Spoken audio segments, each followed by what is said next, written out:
ilustrar lo que estoy diciendo con una evaluación que hace unos días inició el Comité contra la Tortura de Derechos Humanos de ONU.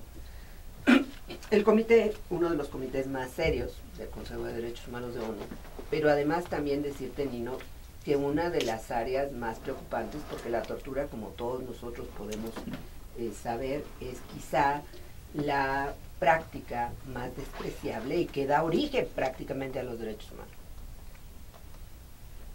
El comité señala lo siguiente: su preocupación por la práctica de tortura en el país, en particular ante el contexto de uso de las Fuerzas Armadas en tarea de seguridad pública y el fenómeno de impunidad agravada en el que permanecen los actos de tortura.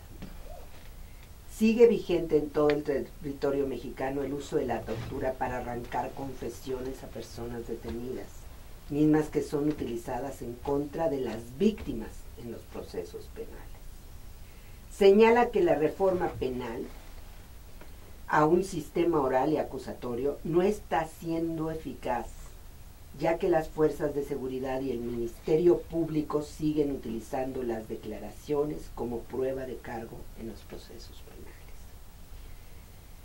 También este comité hace un análisis de una figura monstruosa que la Constitución, que fue aprobada en la Constitución, que es el arraigo, y que no es otra cosa más que la detención arbitraria. Yo he señalado, Nino, que en México no puede haber defensa de los derechos humanos mientras la detención arbitraria la hayan convertido en algo legal a través del arraigo. Pero da un dato este comité que a mí me parece que es grave, porque habla también de cómo el sistema judicial ha entrado no a la defensa de los derechos humanos, sino ha entrado a justificar esta práctica terrible. Y señala y dice: las estadísticas en México son abrumadoras, al evidenciar que de 6.102 juicios de amparo contra órdenes de arraigo, solo 188 fue concedida la protección de la justicia federal. Yo quisiera con esto dejar claro que la situación de impunidad es el reto mayor en materia de seguridad, pero sobre todo creo que vamos a tener como país que enfrentar un cuestionamiento brutal de los mecanismos de derechos humanos, y ojalá y lo podamos hacer de la mejor manera posible. También nos acompaña, y me da mucho gusto recibirla, la señora Isabel Miranda de Gualas, presidenta de Alto al Secuestro. Isabel, mucho gusto, bienvenida. Buenos días. Buenos días, Nino, buenos días a todo el auditorio. De verdad que para mí no nada más es un placer, sino un honor estar con Pati Olamendi, a la cual respeto y quiero muchísimo, no únicamente por toda su sapiencia y por toda su preparación, sino sobre todo por su calidad humana y la claridad que tiene para expresar sus conceptos. Mira, Nino, yo creo que en tema de seguridad habría que cuestionar toda la estrategia, todo el presupuesto y todo lo que ha sucedido a nivel nacional de cómo lo vivimos los ciudadanos de a pie, de qué tan protegidos nos sentimos en la calle, qué está viviendo la gente en términos de procuración y administración de justicia.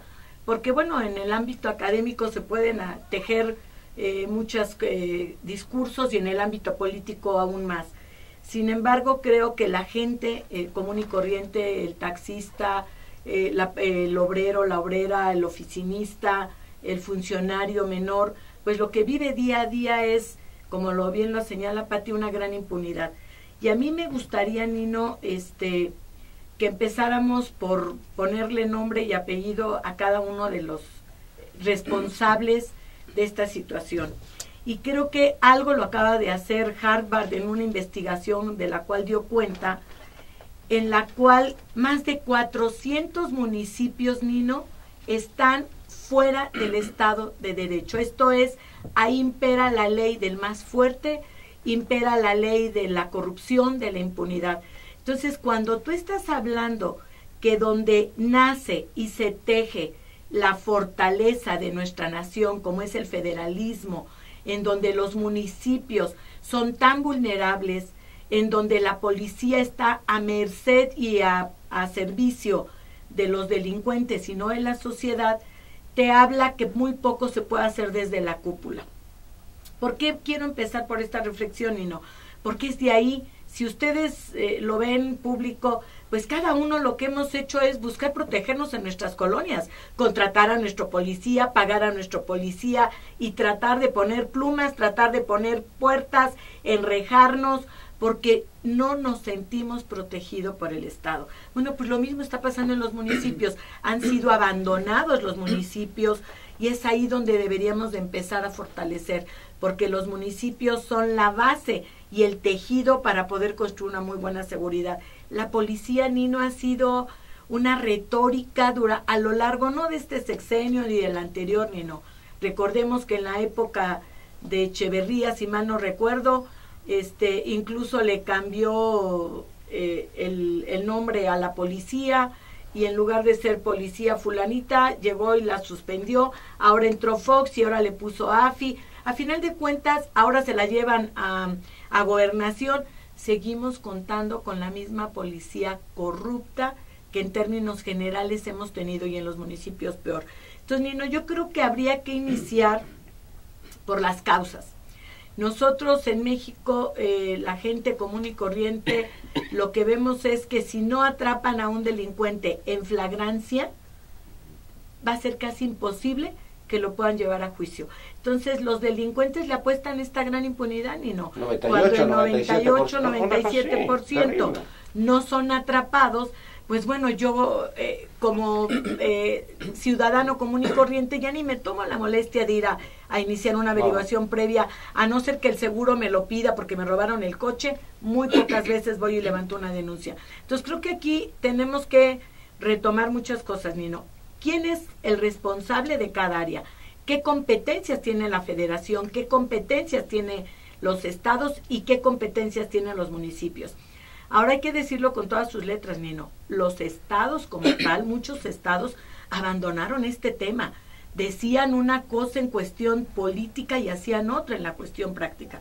No daban presupuestos a las procuradurías, no vigilaban a las policías. Entonces tenemos una gran vulnerabilidad en esta parte, Nino. Entonces, por eso decía yo que habría que ver qué le compete a cada quien. En tema de municipios estamos en problema. En tema Claudia de Delgadillo, presidenta de la Comisión de Justicia en la Cámara de Diputados. Claudia, mucho gusto, bienvenida. Muchas gracias, Nino. Aquí muy contenta de estar contigo, con todo tu auditorio. Muy contenta de estar aquí con estas señoras en la mesa.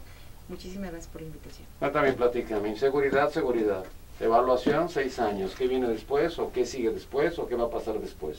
Bueno, quiero comentarte que el día de ayer la fracción del PRI presentó una iniciativa donde, por supuesto, se está trabajando mucho en una reorganización donde desaparecería la Secretaría de Seguridad, se convertiría en una subsecretaría de la Secretaría de Gobernación, y nosotros creemos que es bueno.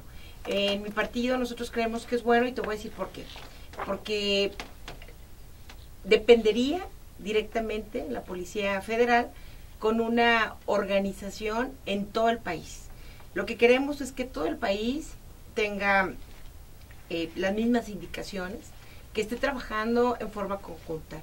Es lamentable lo que ha pasado en estos últimos años, entonces se está construyendo, y ya se presentó la iniciativa que fue turnada a la Comisión de Gobernación, para que la gente tenga mayor seguridad, pero desde esta nueva reorganización de la administración pública.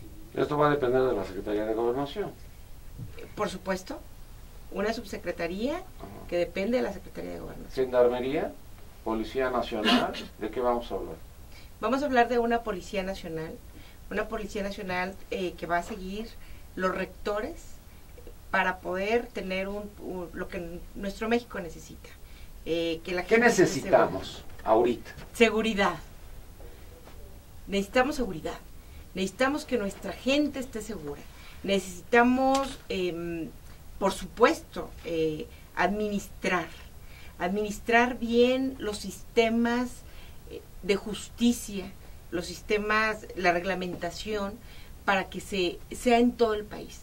Sea una policía única, donde existan los mismos mandatos. En la actualidad, ahorita, cada quien tiene sus diversos códigos, que ya eso ya te lo platicaré un poquito más adelante de lo que se está haciendo en la Comisión de Justicia.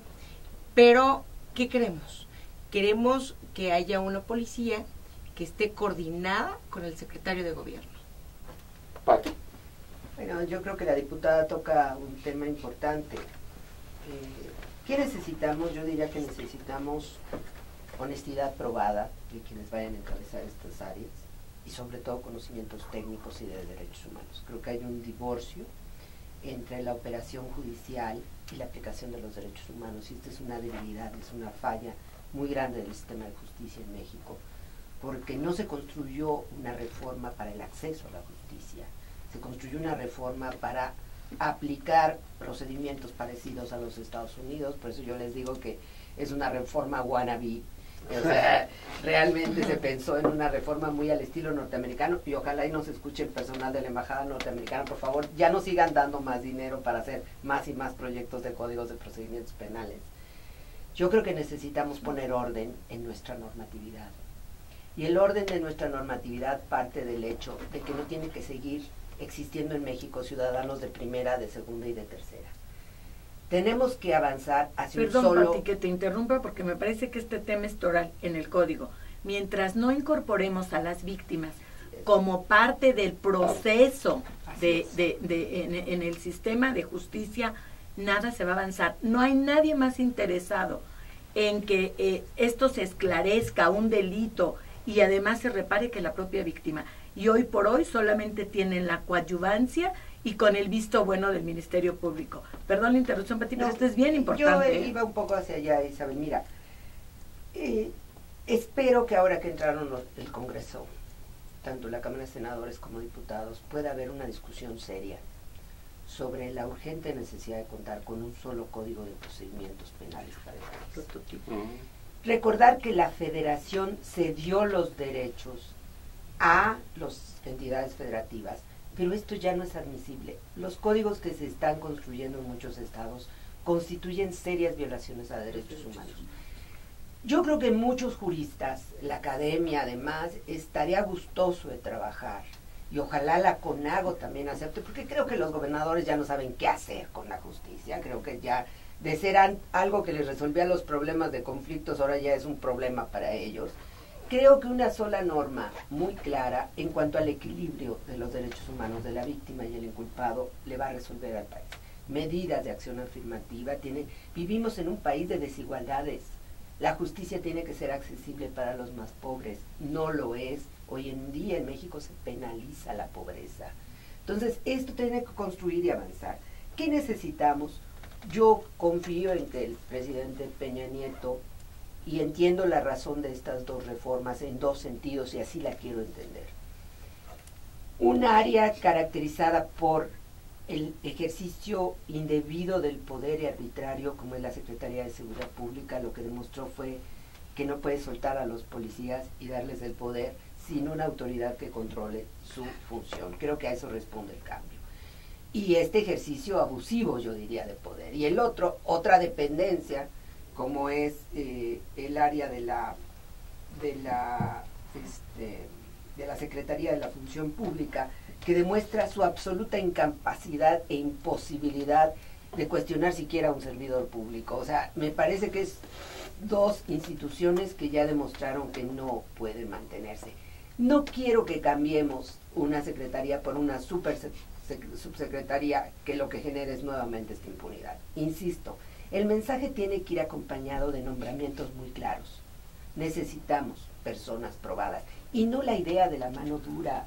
Nino, en este país todo el tiempo se dice la mano dura para que sufra. No es cierto. Necesitamos gente incuestionable en los temas de honestidad y gente técnicamente probada en el manejo y aplicación del derecho, y dejar que el Poder Judicial realmente haga su tarea. La gente del Poder Judicial se queja porque si no resolvía a favor de la Procuraduría, la Procuraduría le iniciaba una averiguación. Entonces estas situaciones no pueden mantenerse porque tenemos a más del 20% del territorio en un total estado de barbarie absoluta.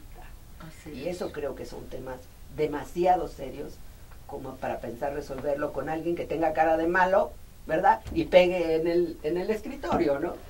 Yo no sabía que tenía cara de malo el futuro secretario de Gobernación, pero ya lo dijiste tú. Muy bien, Isabel. Yo creo que, como te lo acabo de decir, por el hecho de que cambie de mano, si seguimos con la misma cantidad de elementos que no tienen, de alguna manera esa vocación de servicio y no tienen esa preparación y el ser probos, concuerdo plenamente el hecho de que la cambien de una secretaría a otra, no. Sin embargo, déjame decirte que cada presidente tiene todo el derecho de hacer todo aquello que él crea pertinente para que funcione, porque la ciudadanía lo que le vamos a demandar son resultados. Pero creo que aquí, volviendo al tema de la impunidad, que eso es lo que fomenta mucho la inseguridad, Nino, déjame decirte que tenemos un problema grave. El hecho de la falta de preparación de quien incluso detiene a un delincuente en flagrancia, porque no sabe ni cuáles son los derechos del imputado o del presunto responsable. A él mismo, al propio policía, no le respetan sus derechos porque muchas veces ni siquiera tampoco los conoce. Creo que desde ahí habría que empezar, Nino. Ese es, digamos, el primer contacto que tiene un ciudadano con la Procuración y Administración de Justicia. ¿Quién lo detiene y en qué circunstancias lo detiene? Pero hay otro punto que también me parece fundamental, Nino, que era lo que yo te decía. Mientras las víctimas no tengamos todos la misma equidad en los derechos y la misma oportunidad que tienen los procesados, tampoco se está procurando justicia. La ley de víctimas está tan nombrada que ahora aprovecho que está aquí la presidenta de la comisión. Ojalá que tengamos la oportunidad de discutirlo ampliamente y de decir por qué creemos que esa ley no va a ser apta y es incumplible por muchas cosas. En primer lugar, las leyes accesorias no funcionan porque los jueces, Nino, juzgan con los códigos de procedimientos penales. Entonces, a mí me puedes llegar y decir que existen 20 normas. La ley me dice que tengo que tener un código y lo que diga mi código es con lo que yo te voy a juzgar. Entonces, tenemos que tener todo este capítulo precisamente como parte, lo habíamos hecho incluso con la anterior legislatura, después se cambió porque alguien llegó y le metió mano. Tenemos que tenerlo como parte de este código, pero algo también, Nino, que es fundamental, que es importantísimo, el hecho de que se cambie el catálogo de los delitos. No podemos seguir llenando las cárceles de gente pobre, Nino, porque en el Distrito Federal, por ponerte un ejemplo, más del 70% de los presos son jóvenes entre 18 y 30 años, de los cuales están por delitos menores. Lo que nos cuesta a nosotros como ciudadanos en presupuesto llevar procedimientos y lo que le cuesta a una familia, Nino, tener a alguien en la cárcel por un robo menor es inconcebible. Entonces tenemos que reclasificar también el catálogo de delitos para ocuparnos verdaderamente de lo importante, de lo trascendente y no gastarnos y desgastarnos en delitos menores en donde están los que no tienen defensa. Y aquí hay algo que yo logré en la ley antisecuestros y que hoy espero lograrlo en el código. La defensoría pública también para las víctimas, no únicamente para el procesado. La víctima tiene que tener un guía que le vaya diciendo por dónde, cómo, cuándo y a qué horas hacerlo, porque de otra manera, Nino, bueno, estamos como ahorita, ¿no? Yo tengo 7 años en un proceso en el que un juez acaba de dictar un amparo en el que nos regresamos al principio y bueno, esto va a ser cuento de nunca acabar. Entonces creo que desde ahí, Nino, vamos a empezar de verdad a procurar y administrar justicia. A ver, Claudia, yo quisiera más empezar con algo desde el principio. Esta policía inicia con Cedicho, que es una subsecretaría dependiendo de la Secretaría de Gobernación. Pero, ¿cuál era su función? ¿Ser una policía federal? ¿Ser una policía de investigación? ¿Ser una policía preventiva? No sé, nunca entendí. Después dicen, no. Tenemos que hacer una secretaría. Ya, se hace la Secretaría de Seguridad Pública Federal. ¿Es una policía que investiga o es una policía preventiva? ¿Es una policía que comparte la información o que no la comparte? Porque los marinos decían que pues ellos no les iban a compartir a los policías.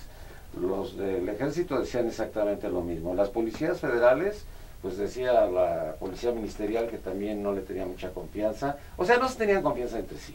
Y para terminarla, pues estamos hablando también de la policía estatal y tanto municipal, porque lo que tenemos son muchos policías. ¿Cuál va a ser la función? Porque cuando inició esta policía, pues no sucedió absolutamente nada. Llevaron a muchos militares y los hicieron policías porque no sabían dónde sacar tantos policías federales.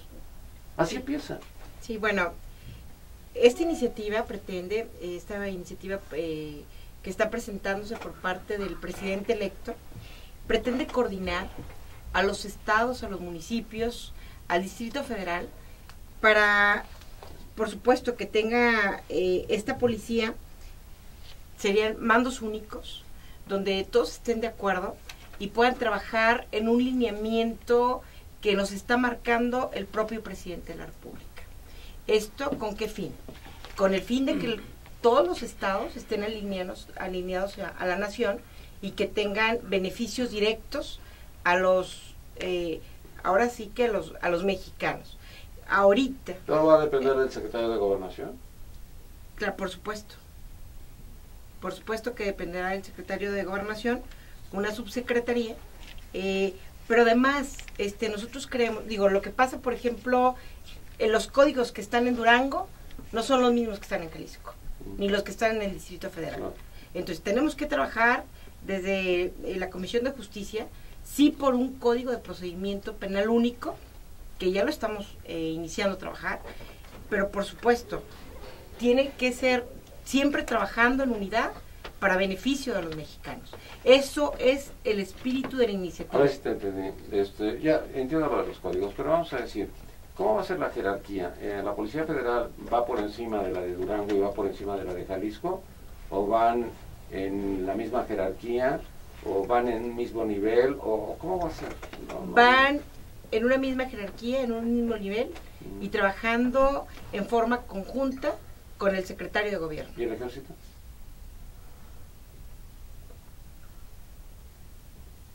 El Ejército tendrá que trabajar con el secretario de Gobierno. Muy bien. También nos acompaña el día de hoy el diputado del PRD, licenciado Fernando Zárate, secretario de la Comisión de Relaciones Exteriores en la Cámara de Diputados. Fernando, mucho gusto. Muy buenos días a todos los que están en esta mesa. Muy buenos días a ti. Todas. A todas, perdón. Todas. Soy el único hombre y estoy muy contento de ser el único hombre en esta mesa. Todos. A ti también, Nino. Sí, es cierto, Nino. No creas que aquí, por ser la Ciudad de México, todos somos... Por cierto, qué caos venir por culpa las de obras, Ebrard, Yo creo que desgraciado. Ustedes no sé para qué el votaron por él. El tema de constituyente es un gran fracaso para el jefe de gobierno. Yo soy del PRD, pero tampoco tenemos que estar tolerando estas cosas, ¿Sabes desde cuándo inició todo esto? Perdón, ya sé, me voy a salir del tema. Tienen destruido. Hace Es tu 6 programa, años. lo que se te pegue la gana, Nino. Ay, te amo por eso. Hace 6 años, él dijo, yo les voy a cambiar todo esto. A los 4 años nos los cambió y hizo los deprimidos. ¿Sabes quiénes son los deprimidos? Ustedes que vienen y nosotros que trabajamos aquí, perdón. Regresando al tema, Nino, me parece que el diagnóstico es correcto, que establece Patricia Olomendi, la señora Miranda Iguales y la presidenta de la Comisión de Justicia. Me parece que hay 3 temas grandes, más bien 2 temas grandes, que es la seguridad y por otro lado la justicia. Y de ahí se derivan en 3 propuestas que hoy están en la mesa y que el Congreso tendrá que analizarlas, y las distintas posiciones políticas más las organizaciones civiles y los ciudadanos deberán de discutir, que son: 1, el mando único de policía; 2, el Ministerio Público, que desde hace años está sobrediagnosticado, cuáles son los alcances, defectos y hacia dónde tenemos que ¿Va a ser mi representante? ¿Quién? ¿El agente del Ministerio Público? Bueno, en principio... ¿Va a ser mi representante? Pregunto, no, en principio no. Hoy no representa a nadie. Hoy representa a los intereses burocráticos, Presentan ellos mismos. a los intereses de corrupción. Yo como víctima, ¿para qué voy a la agencia del Ministerio Público si no me representa? Bueno, me parece que es el gran debate. El Ministerio Público hoy, única y exclusivamente, es un foro de impunidad, y sí lo generalizo, porque hay excepciones. Pero el Ministerio Público es fatal, es un desastre en este país. Es el segundo gran tema, y el tercer gran tema es el que se está tocando, que es los alcances y la reorganización en materia de seguridad. ¿Cuáles son los 3 temas ahí que se están tocando? 1, el uso legítimo de la fuerza. cómo se está utilizando y cuáles son los alcances, y sobre todo cuál es el impacto hacia los ciudadanos y cuál es la defensa de los derechos humanos, que ya lo estableció claramente Patricia Olamendi en esta materia, y hacia dónde tenemos que defender las garantías individuales, hoy convertidas en derechos humanos como establece la Constitución. 2. ¿Estamos o no estamos en el supuesto del artículo 29 constitucional que implica suspensión de garantías? En el norte del país, ¿estamos o no estamos? Hay una ley que protege a los ciudadanos respecto a la garantía de, por supuesto, lo más importante, que es de la vida. 2, la de tránsito. 3, la de seguridad en sus propias pertenencias, en su patrimonio. Y 4, pues en el desarrollo de la vida diaria. Me parece en el contexto también importante el fuero militar. ¿Cuáles son los alcances o no de los militares y la justicia militar?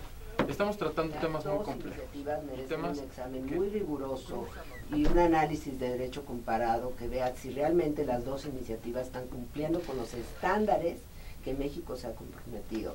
Y yo siento que todavía le faltan a las dos iniciativas esto. Y lo otro es, no nos hagamos... Pati, nada más una cosa. Eso de la Procuraduría Federal del Consumidor, no es así rapidito. Aumentan el precio del huevo. Salen a ver que no aumentan el precio del huevo. Y no hacen absolutamente nada. Van a ver lo de la gasolina. Vamos a dar ahora sí litros de a litro. Ya había litros de a otra dimensión, ¿no? De otra cantidad. Y la última, la Comisión Federal de Electricidad, con que trae unos cobros excesivos, que ya Peña Nieto dijo que los va a bajar y demás, pues si no se ponen de acuerdo, pues entonces yo nada más los puedo juntar una vez o dos veces y hasta ahí. ¿Para eso sirve la Procuraduría? Yo creo que son instancias que no le han dado resultado a la gente y son parte de una burocracia que ya no se quiere tener. Es una burocracia muy costosa, que acelera el... Un elefante. Pero yo quisiera regresar un poco al tema de seguridad pública. Sí. Y ¿por qué quiero regresar? Mira, yo creo que al igual que la política antipobreza, seguridad pública ha venido teniendo una constante de la misma suerte. La política antipobreza es totalmente negativa, un crecimiento mayor, generación se ha traspasado a la pobreza. Hoy tienes abuelos que eran pobres, padres que eran pobres, hijos que son pobres, es una tragedia. La política de seguridad ha sido una constante. Yo recuerdo, por ejemplo, cuando el diputado Murillo Karam era el subsecretario de esa gran subsecretaría de seguridad pública. Yo creo que aprovechando que lo tienen de presidente sería muy importante pues que él participe en esa evaluación, porque en aquel momento se crearon las bases de coordinación del Sistema Nacional de Seguridad Pública. ¿Qué esperaría yo de la policía? Y creo que aquí o de las instancias de seguridad pública. Primero, ¿qué va a pasar con el ejército? Hay regiones en el país que no quieren que se vaya el ejército. ¿Y por qué no quieren que se vaya el ejército? Porque viven en absoluto estado de indefensión. Sí tenemos que pensar seriamente estos municipios que han sido localizados por investigaciones internas y externas, que están fuera del Estado, totalmente del Estado de Derecho. Yo casi se me viene a la mente la película del infierno en estos municipios. O sea, son municipios con un nivel brutal de impunidad. ¿No sabes que ahí la inspiraron, Pati? ¿No te lo habían dicho? Bueno, pues ahí la inspiraron seguramente, pero yo creo que es un tema que tendrá que discutir el Congreso, porque el presidente, el Ejecutivo por sí mismo, no puede tomar estas decisiones tan serias de manera unilateral. Y la declaratoria de si esta situación se considera como un estado total de impunidad o donde se requiere otro tipo de medidas, tiene consecuencias externas. Y esto también tendrá que ser discutido. Si nosotros vamos a decidir que tales municipios o tales estados del país están en esta situación, nosotros prácticamente entramos a una clasificación a lo externo, en donde son aplicables las normas de Ginebra para los casos de situaciones armadas. Entonces ya vamos a tener una situación complicada en el país. Segundo, yo no aspiraría que nos conflictuáramos, yo aspiraría que existiera y regreso a poner un poco de órdenes, poner una normatividad clara que sea igualmente aplicable para el policía del DF, que para el policía de Chihuahua, que para el policía del municipio. No tenemos normas claras. En México, parte de la impunidad es el no uso de protocolos. Es parte de la impunidad. Ni protocolos en las procuradurías, ni protocolos en en las policías. Pongo un ejemplo dramático y va de la mano con todo el tema de secuestro y demás. El FBI, como varias instituciones de policía, dice que cuando una persona es desaparecida o reportada como desaparecida, entra el protocolo de la búsqueda inmediata dentro de las 24 horas, porque después de 24 horas lo que puedes encontrar es una muerte. En México 72. Esperamos 72 horas. ¿Por qué? Porque se ha malinterpretado una norma jurídica. Y entonces esperamos 72, 48, es decir, lo que vas a encontrar son muertes. ¿Qué edad tiene su hijita? 21. Ah, se fue con el novio. Con el novio. Sí, además, bueno, los prejuicios. No puede ser. En un país como estamos, creo que también es importante señalar cuáles son los delitos más denunciados, lo cual es muy grave porque el último dato es muy interesante. Durante 6 meses, el jefe del grupo, Julio Sánchez Iturbe, pues continuó. Y la intimidación a esta mujer que fue secuestrada se mantuvo congelada durante 6 meses. Hasta que lo sacó el Reforma, Nino, fue que se enteraron, porque ella iba, lo decía, lo denunciaba, y nunca se les pegó la gana, ignoraron a la víctima. Hoy está amenazada de muerte, Nino. Hoy está amenazada de muerte la mujer, ese es el colmo. Yo quisiera tratar un tema importante que la señora Miranda Wallace pone en la mesa, y que es un tema de simulación.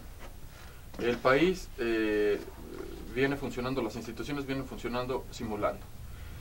¿Estamos en un estado de guerra o estamos en un estado de paz? Los militares solo pueden estar en las calles cuando estamos en un estado de guerra. Hoy los militares en gran parte del norte del país están en las calles asumiendo un tema de seguridad pública que le corresponde a los policías. Yo entiendo que en ese sentido es en el que la Presidenta de Justicia está exponiendo que los militares forzosamente deben de tener normas por las cuales rijan sus conductas, porque hoy parece que porque tienen el uso legítimo de la fuerza la pueden ir por todos lados aplicando como ellos piensan a su arbitrio y discreción. Por cierto, nos ha desgastado mucho al ejército y ha desgastado a la institución de sobremanera, tanto que Felipe Calderón estaba utilizando hasta los marinos, y los marinos era el último reducto de seguridad de la nación. Entonces, eso es preocupante, el nivel de simulación y de inseguridad jurídica a los ciudadanos. Pero también yo entiendo que la Presidenta de la Comisión de Justicia asuma un papel institucional y que esté un tanto teniendo que cargar y justificar pues toda una serie de propuestas que el presidente electo está presentando.